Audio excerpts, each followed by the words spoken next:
All right, here is the continuation of my ranking of my 100 favorite movies of the 21st century. And today it is going to be numbers 95 to number 91. So you can see I'm doing 5 at a time, so it'll take me 20 videos. I don't know if it's not going to be each day, but yeah, anyways. So here we're going to start right off with the number 95. Like I said yesterday, Will Ferrell is going to make some reappearances, and today it is Elf. Elf is, I honestly say, probably one of the best Christmas movies of the 21st century. I say that because most of the great Christmas movies were in the 80s and the 90s. But Elf, it captured that kind of magic that you have a lot of with some of the classic Christmas movies. It's kind of sweethearted. It's got a little bit of a romance to it, and it's funny. It's silly. It works really, really well. And Will Ferrell was a perfect cast for it. Um, so, uh, and it's such a quotable movie.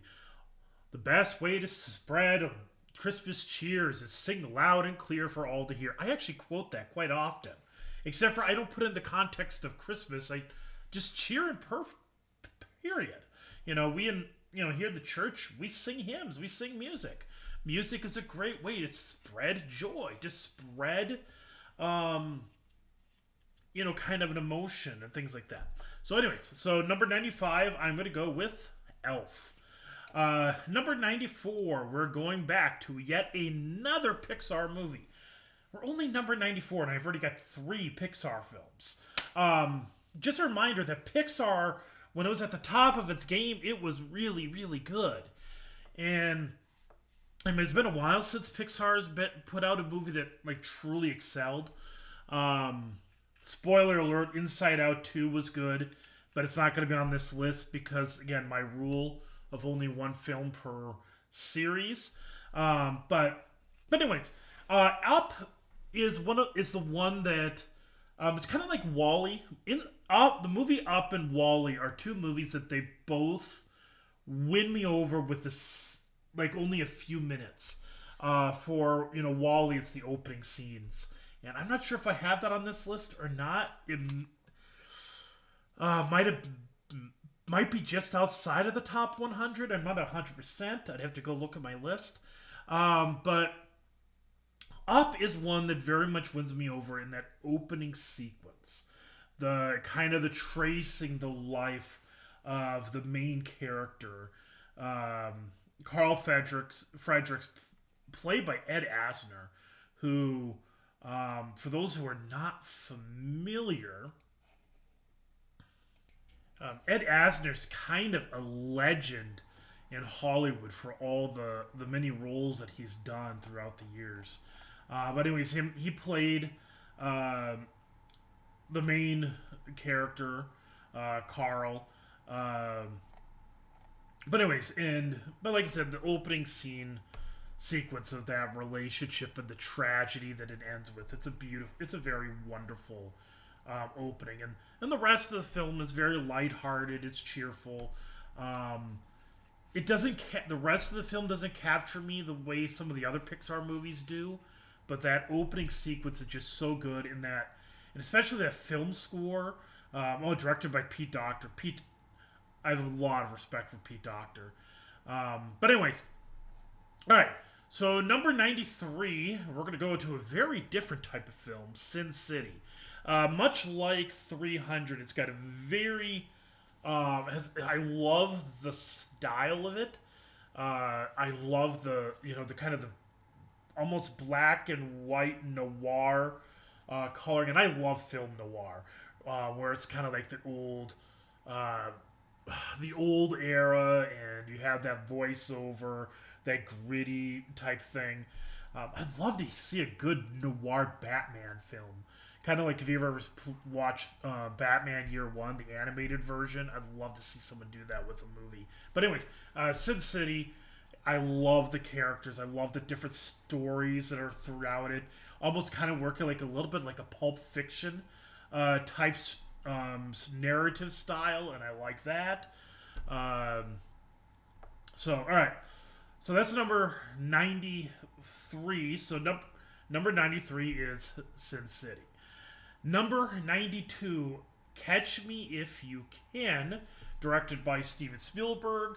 The two main characters, Leonardo DiCaprio and Tom Hanks.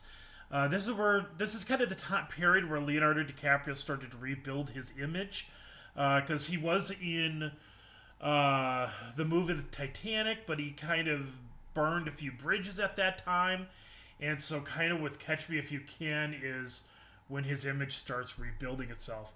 And I think that was the same year that Gangs of New York came out, and all of a sudden DiCaprio started making these really good films. It's a fun movie. Both Tom Hanks and DiCaprio act. It's really well acted. It's kind of, and even like the inclusion of Christopher Walken. Amy Adams is in there. It's got a really good cast, to be honest. So, good movie. All right, so that's number 92. So here we go. So far, I've got number 95 is Elf, 94 Up, 93 Sin City, number 92 is Catch Me If You Can, and at number 91 is the movie Selma.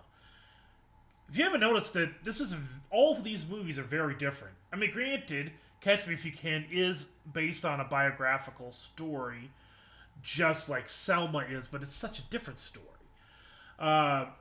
Selma is honestly probably one of the most underappreciated films of the 21st century. It's very much focusing upon a march in Selma involving Martin Luther King Jr. And it's a great film that I think people should watch, especially in reflection upon the civil rights movement. And it's kind of an interesting thing is that there are not a lot of good films about Martin Luther King Jr. It's kind of a weird thing, given the fact that it's, we're far enough removed. You figured there'd be a few more, but there isn't. But anyway, Selma is a excellent film. Very, very well done film. Very underappreciated. Should have been nominated for more awards than it was. So there you go. There is number 91. So there we go. Keep it going down. So we got Elf, Up, Sin City, Catch Me If You Can, and Selma, and number 91. I'll come back at you tomorrow with numbers 90 to 86. Have a good day.